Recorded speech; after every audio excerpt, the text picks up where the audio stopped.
ఇటు వచ్చాను.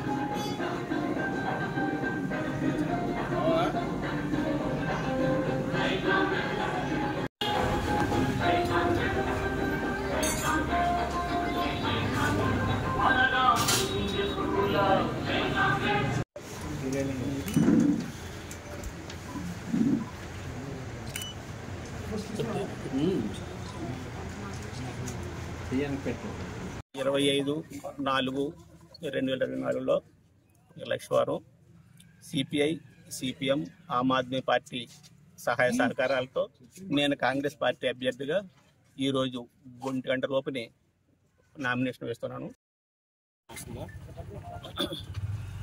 నేను ఈ ఎస్కోట్ నియోజకవర్గ కాంగ్రెస్ అభ్యర్థిగా ఈరోజు నామినేషన్ వేస్తున్నాను.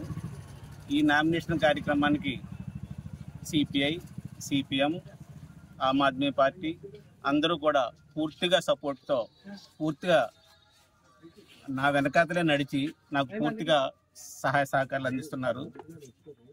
నేను అసలు రాజకీయాల్లోకి అసలు ఎందుకు వచ్చాను అంటే ఈ ప్రాంతంలో ముఖ్యంగా 4 సమస్యలు ఉన్నాయి. 4 సమస్యల గురించి ఎవ్వరూ మాట్లాడడం లేదు. ప్రతి ఒక్కడు కూడా మీకు ఎంత ఇస్తాను మీకు ఎంత ఇస్తాను మీకు ఎంత ఇస్తాను తప్ప భీమసింగ్ షుగర్ ఫ్యాక్టరీ గురించి ఒక్కడు మాట్లాడడం లేదు. అది ఏంటైందో కూడా ఎవరికి తెలియదు, ప్రజలకు కూడా చెప్పడం లేదు. తాటిపూడి రిజర్వాయర్ లాస్ట్కి వచ్చేటప్పటికి రైతులకి నీరు లేక చాలా ఇబ్బంది పడిపోతున్నారు. దాని గురించి అసలు ఎవరు మాట్లాడడం లేదు. ఇక్కడ మీ పక్కనే జిందాల్ ఫ్యాక్టరీకి భూములు తీసుకున్నారు, దాని గురించి ఎవరు మాట్లాడలేదు. పాపం ఆ భూములు ఇచ్చిన రైతులు బాగా ఇబ్బంది పడిపోతున్నారు. తర్వాత రైవాడ్ రిజర్వాయర్ తాలూకా నీరు ఈ పక్క వచ్చేటటువంటి ఆ దారి కూడా ఎవరు కూడా థింక్ చేయడం లేదు, అసలు ఆలోచించడం లేదు. ఇన్ని సమస్యలు ఉంటే మేము చేసేసామని ఈ పార్టీ ఆ పార్టీ ఆ తొడలు కొట్టుకుంటుంటే అసలు ఏం చేశారండి? ఈ ఊర్లో స్కూల్ రావడం కాంగ్రెస్ పార్టీలో వచ్చింది, ఈ ఊర్లో హాస్పిటల్ రావడం కాంగ్రెస్ పార్టీలో వచ్చింది, ఈ ఊర్లో కోర్టు రావడం కాంగ్రెస్ పార్టీలో వచ్చింది, ఈ ఊర్లో పోలీస్ స్టేషన్ రావడం కాంగ్రెస్ పార్టీ వచ్చింది. అసలు వీళ్ళు ఏంటి పెట్టారంటే అసలు నాకు అర్థం కాదు.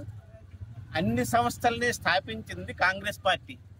ఆ సంస్థల్ని మెయింటైన్ చేయలేక వాటికి రంగులు మార్చేసి పేర్లు మార్చేసుకున్న వాళ్ళు ఈ 2 పార్టీలను.